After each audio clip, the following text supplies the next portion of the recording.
Chandragupta Maurya filled such a large place in the politics of the Punjab that no adventure in that region was possible without him at that time. The Mudra Rakshasa further informs us that as a result of this Himalayan alliance, Chandragupta got together a composite army recruited from the different people of the region. Apart from his military preparations, the internal conditions of the country helped Chandragupta and were not favorable to Greek rule. The course of Alexander's invasion did not itself run smooth. Rebellion was rearing its head in his rear, and sometimes even among his own people. Popular opinion on the situation was conveyed to Alexander by an Indian ascetic, who asked Alexander to tread on a piece of dry hide, and made him observe that as he placed his foot on one end, its other end would fly up.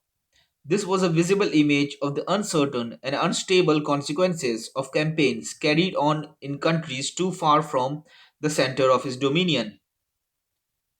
The prospects of his enterprise did not appeal very much to the Greeks themselves. Alexander's policy was to plant colonies of Greek veterans at suitable centers to mark the progress of his conquest.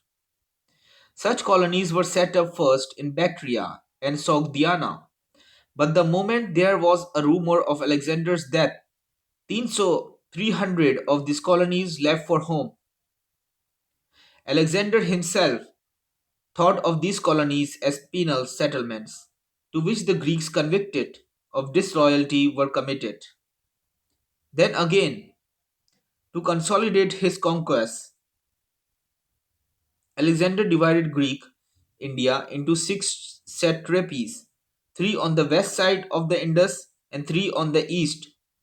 The three western satrapies were Greek Python, posted as governor of Sindh, Nicanor, of the province called India west of the Indus, comprising lower Kabul valley and hill tracts up to Hindu Kush, with its capital at Pushkalavati, assisted by a Macedonian garrison under Commander Philip and Oxyartes, governor of Paropanisadai province, Kabul valley.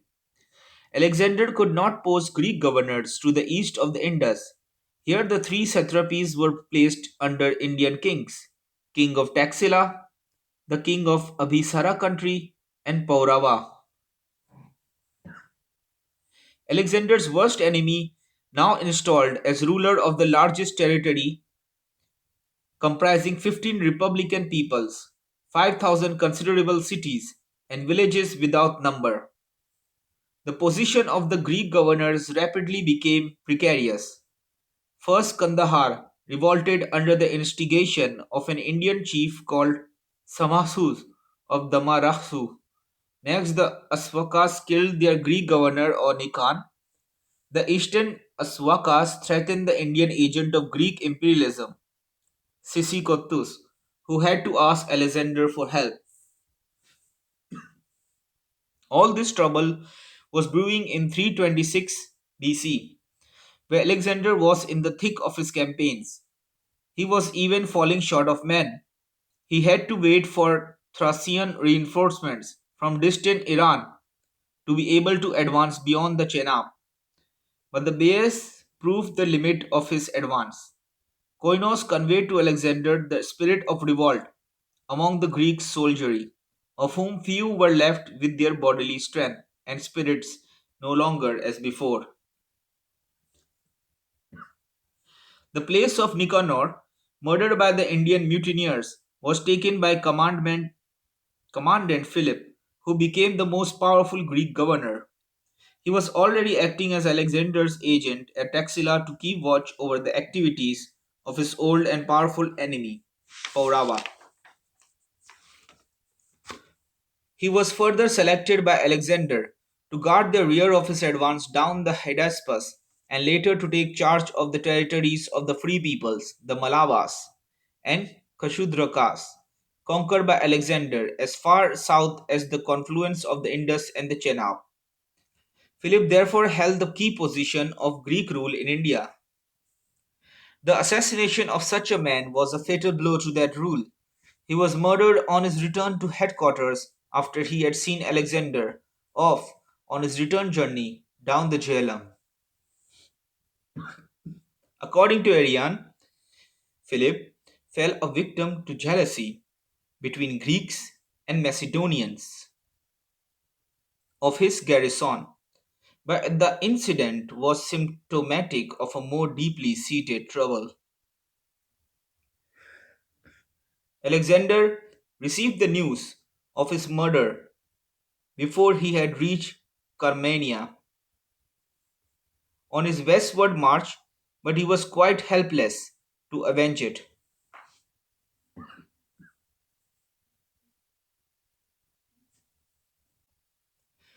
All that he could do was to seek the good offices of his Indian ally, the king of Taxila, to whom he sent dispatches asking him kindly to assume the administration of the province previously governed by Philippus until he could send a satrap to govern it. The satrap was never sent. On the contrary, an Indian king was helped to extend his authority beyond the Indus and the frontiers up to the Kabul Valley and Hindu Kush.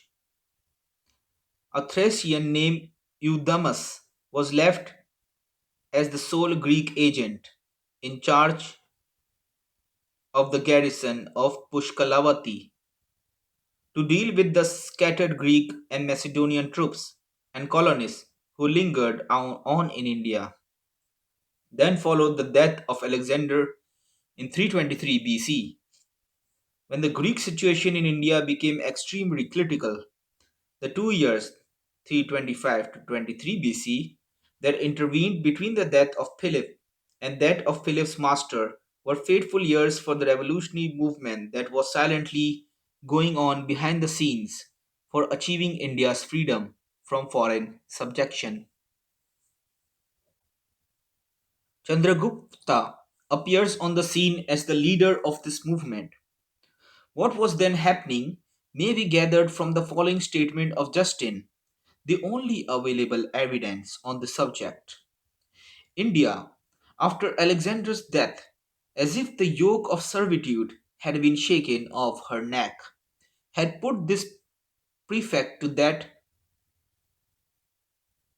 Sandrocotus was the leader who achieved this freedom. He was born in humble life, having collected a band of robbers. He instigated the Indians to overthrow the existing Greek government. He was thereafter preparing to attack Alexander's prefects. Mounted on an elephant, which fought vigorously in front of the army. The prefects mentioned here must be the satraps Nicanor and Philip, who were both assassinated as already related. His success in the Punjab in ridding it of foreign rule made him turn confidently to the main mission of his life, to rid his own country of its wicked ruler Nanda. We have not much evidence on the details of Chandragupta's conquest of Magadha, but it was a sensational episode and roused popular interest. It passed into folklore and tradition. The Buddhist texts relate that Chandragupta's movement was from the frontier to the interior of India, towards Magadha and Pataliputra, and that he had first made mistakes in strategy.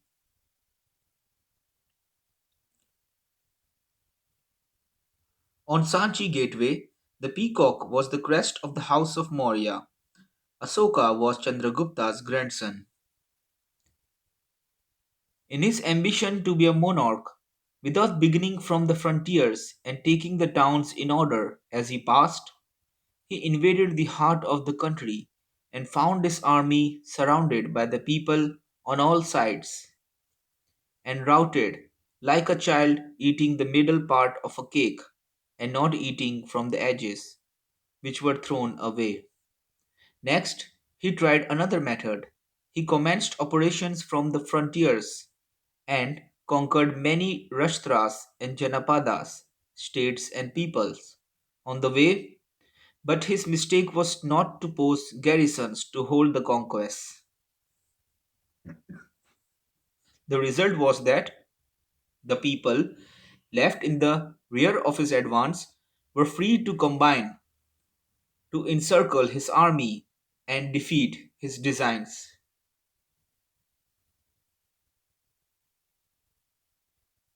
Then the proper strategy dawned on him. He had garrisons stationed at the Rashtras and Janapadas as they were conquered, and crossing the frontiers of Magadha with his victorious army encountered the Nanda army, besieged Pataliputra, and killed Dhanananda. A similar comment on strategy is also contained in the Jaina work, which states, like a child burning his finger, which he greedily puts in the middle of the dish, instead of eating from the outer part, which was cool. Chanakya had been defeated because he had not secured the surrounding country before attacking the stronghold of the enemy.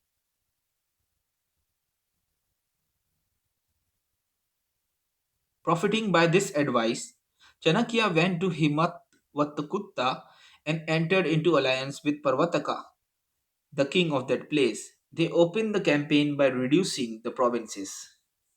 These stories only point to the fundamental fact of Indian history that all movements of conquest in India have been from the frontier to the interior, from the north to the south,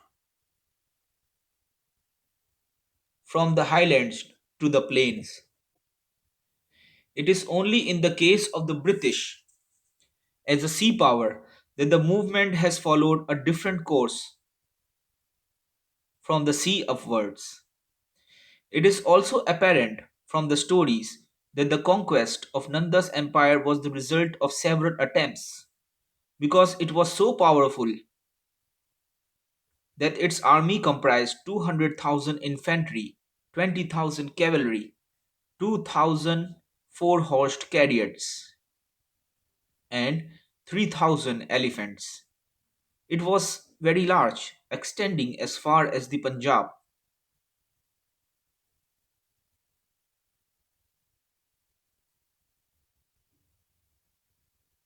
Retreating before Alexander's invasion of his country between the Chenab and Ravi, found shelter in the Nanda dominions. The Puranas describe the first Nanda as a second Parasurama who exterminated all Kshatriyas, and mentions as the contemporary Kshatriya dynasties. The Greeks describe him as the ruler of peoples called Gangadriya and Prasi, that is, the peoples of the Ganges valley, and the Prashyas of easterns, people living to the east of the middle country. Such the Puranas again call him Mahapadma, which literally means Lord of immense army and wealth, 100,000 million. Thus Nanda had untold resources in both men and money. What he lacked was popularity. Chandragupta himself reported to Alexander that Nanda was hated by his subjects, and this report Alexander got confirmed by the Indian kings Paurava and Bhagala. The Greek writers record that Nanda's unpopularity was due to the original sin of his ancestor, who was a barber and a paramour of the wife of his royal master, whom he murdered, together with the royal children, and seized the throne for his son by the guilty queen. Thus, the Nanda dynasty was born in sin, which Hindu social opinion could not tolerate. The Puranas dubbed the dynasty as immoral. The Buddhist texts call Nanda as Dhanananda for his rapacity.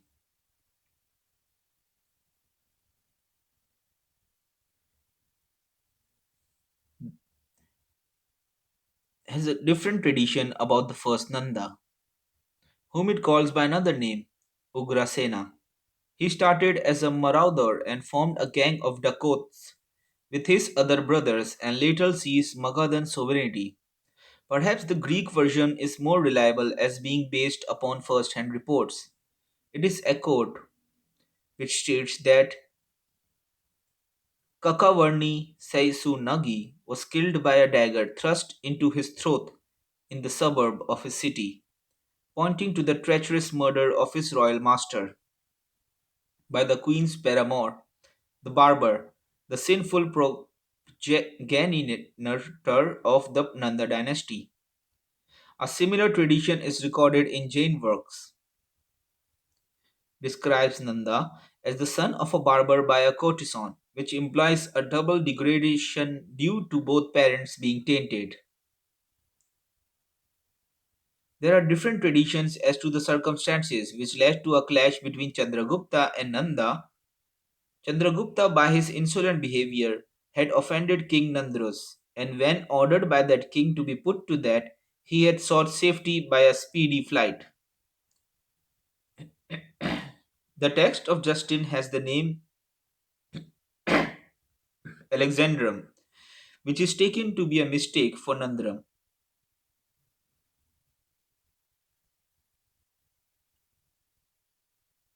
Another account relates that it was not Chandragupta but Chanakya who had offended Nanda. Chanakya had come all the way from his native city of Taxila to try his wits at disputation at the court of Dhanananda, who was now a changed man. His charities were organized through an institution called Dhanasala, administered by a Samga, of which Chanakya was appointed president with liberty to give up to a crore. But the king, unable to stand his look and manners, relieved him of his office. The insulted Chanakya now became his mortal enemy and escaped in the disguise of a ascetic. Then he came across Chandragupta as a foundling and brought him to Taxila.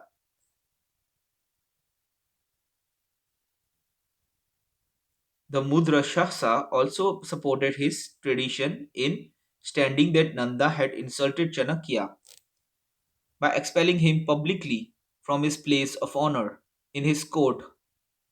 It represents Chanakya as the primacy enemy of Nanda and Chandragupta only as his instrument. The drama opens with the statement of Chanakya that he has already destroyed the Nanda family and will not spare a single offshoot thereof. General of Nanda's army was Bhadasala and mentions the colossal carnage of the war, at which were killed saw 100 kotis of soldiers, 10,000 elephants, 1 lakh of horses, and 5,000 charioteers. The subsequent career of Chandragupta may be gathered from the following statement of Plutarch as the only evidence on the subject. Not long afterwards, who had by that time mounted the throne, presented Seleucus with 500 elephants and overran and subdued the whole of India with an army of 600,000. The throne here refers to the throne of Magadha, which Chandragupta had won by defeating the Nanda king. His conquest of the Magadhan Empire was followed by two other achievements. First, the defeat of Seleucus, and secondly, the conquest of southern parts of India, which were not included in the Nanda Empire. In the struggle for power among his generals following Alexander's death, and later thought of recovering Alexander's conquests in India, crossing the Indus in 305 BC, he found New India, strong and united, under Chandragupta, with whom he had to come to terms. He ceded to Chandragupta the four Greek provinces of Kabul, Herat, Kandahar, and part of Gedrosia, making up modern Afghanistan and Balochistan. Chandragupta, on his part, presented Seleucus with 500 elephants, which he found helpful in his war with his rival Antigonos. By this treaty of 303 BC, Chandragupta was the first Indian king to extend the frontiers of India to the borders of Persia. There is no evidence to prove Chandragupta's conquest of the south, except the passage from Plutarch relates that Chandragupta abdicated and settled down at Sravana Belgola in Mysore as an ascetic, it stands to reason that he chose for his retirement a place which was not outside his vast dominion, while his grandson Asoka tells in his inscriptions that his immediate neighbors in the south were Cholas, Pandyas, and others. So the Maurya Empire had included Sravana Belgola within its limits. Some ancient Tamil authors, advancing up to a hill in Tenaveli district, led by a warlike clan called Kosar. There are also late Mysore inscriptions referring to Chandragupta rule in Mysore. Mysore is stated to be included in the kingdom of Chandragupta. The Mauryas are supposed to have penetrated into southern India through the Konkan. To sum up, Chandragupta is to be credited with achievements which include the overthrow of the Greek occupation and conquest of the Punjab, the conquest of the empire of Magadha, the victory over the western king Seleucus, and the extension of empire beyond the Indian frontiers, and the conquest of the south, and the political unification of north and south under one paramount sovereignty. The government of such a vast empire was necessarily based upon a system of decentralization. The empire was divided up into a number of provinces and viceroyalties, and each of these was of the time honored pattern of the Hindu state, comprising the ruler or governor at the top, heads of departments, a hierarchy of official in different grades of jurisdiction, and the self-governing village communities at the foundation of the structure. In the inscriptions of Asoka, under whom the Maurya Empire was seen at its best, there are mentioned cities like Taxila, Ujjain, Kosambi, Girnar, Tosali, and Suvarnagiri as the seats of the provincial governance. The evidence for the reign of Chandragupta on these matters is very meager. We know only from a later inscription of Drudra of the western province of Chandragupta's empire, which was then called Surashtra and had its capital at Girnar. It was administered by the governor Rashtriya, named Vaisya. The province was known for the beautiful reservoir called Sudarsana Tataka Lake. The provincial government in the traditional Hindu polity rested on a hierarchy of offices of different grades and jurisdictions, planned on what may be called the decimal system, comprising the village as the smallest unit under the officer called Gramani, and groups of 2, 20, 2, and 1000 villages under officers called respectively Dasi, Vimsi, Satesa, and Saharesa in an ascending order of authority,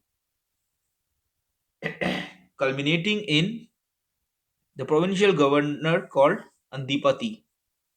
These several authorities received revenue, dealt with the returns of crime, and passed them on from one to the next higher till revenues and reports focused in the king, the lord of all. Towns grew out of villages as centers of protection and prosperity. Every 10 villages were served by a market town called Samgrahana. 300 or 400 villages had their county towns called Karvataka and Dronamukha. And lastly, there were the great city, the port of Patana, and the capital Rajdhani. At the foundation of the structure was the village community, functioning like a self governing corporation or republic. The villagers were free to legislate for themselves through the groups to which they belonged, the Kula or family, the Jati or caste, the Sreni or guild, and the Janapada, the locality. The king's duty was to recognize and enforce the laws laid down for themselves by these self governing groups, communities, and corporations,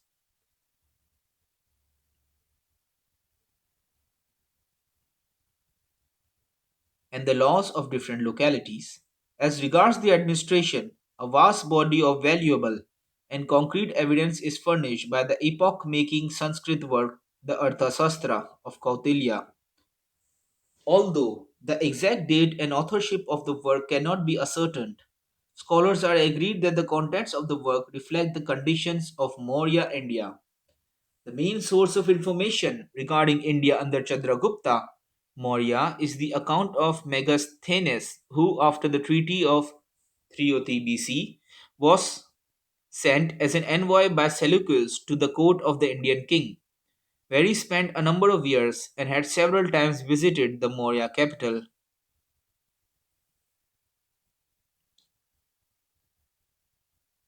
He described Pataliputra as situated at the confluence of the Sun and Ganges, protected by a massive timber, pierced by 64 gates, crowned by 570 towers, and surrounded by a moat feet broad and 30 cubits deep, filled from the waters of the sun. The place was of timber with gilded pillars adorned with golden vines and silver birds. The king was carried in a golden palanquin adorned with tassels of pearls and was clothed in muslin embroidered with gold. Public amusements were flights of bull, rams, elephants, rhinos, and other animals. Gladiatorial contests, ox races, and the like. The chief royal amusement was the chase. The king was attended by armed female guards. He attended court to administer justice, remaining there all day, thus occupied, not suffering himself to be interrupted, even though the time arrives for attending to his person.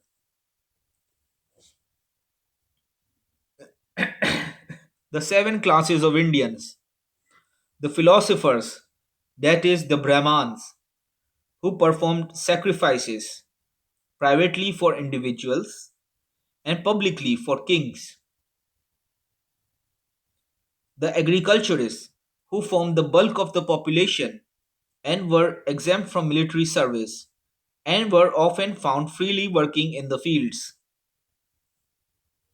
in sight of a battle raging close by. Number 3, herdsmen and hunters. Number 4, traders, artisans, and boatmen.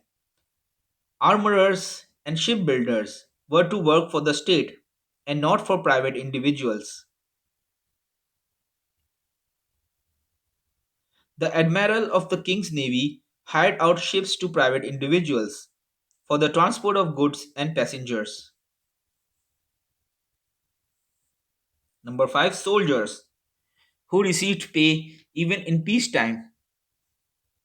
Number 6, inspectors forming the intelligence department who watched what was going on and reported to the king and were known for their probity. And 7, the king's ministers, the class from whom were recruited the magistrates, the chiefs of districts, the deputy governors, the keepers of the treasury, the army superintendents, the admirals, the high stewards, and the overseers of agriculture.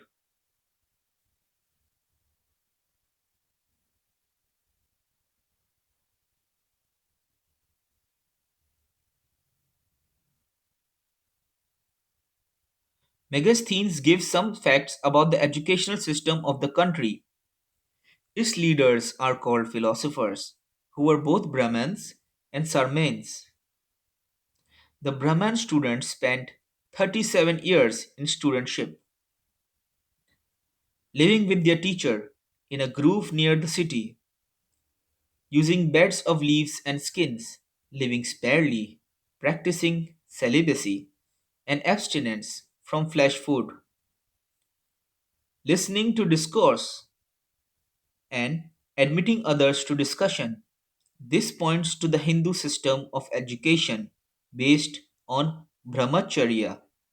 The Sramanas lived in the forest on leaves and wild fruits, wearing barks of trees, and always meditating and worshipping gods. These were probably the sannyasis in the fourth stage or asrama of a Hindu's life. Some of these were medical philosophers, treating people by diet and not by medicines. and preferring medicines to be applied externally to drugs. Strabo mentions another class of philosophers called Pramanai, the Pramanikas, who believed in pramana or reasoning as a means of knowledge. Being rationalist, they laughed at the ritualist Brahmins. It is also stated that the philosophers were assembled by the king on New Year's Day to make their suggestions for improving the conditions of the country, and sound recommendations were rewarded by the king by granting exemptions from taxation.